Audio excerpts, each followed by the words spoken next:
我哋而家咧就試緊呢個 HP 嘅叫咩啊 Mini 110係啦嘅呢個高清翡翠圖，咁我用緊呢個 DVD Viewer 啦，同埋用翻 Artbox 去演真機嗰個 decoder， 咁但係咧就開唔到硬帶喎。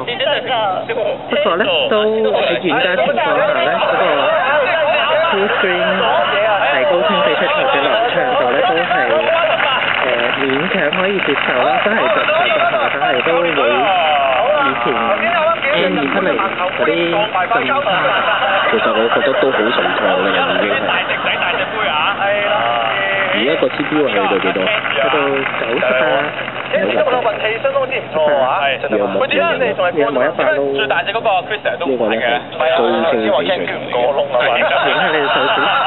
個手指咧就係呢度。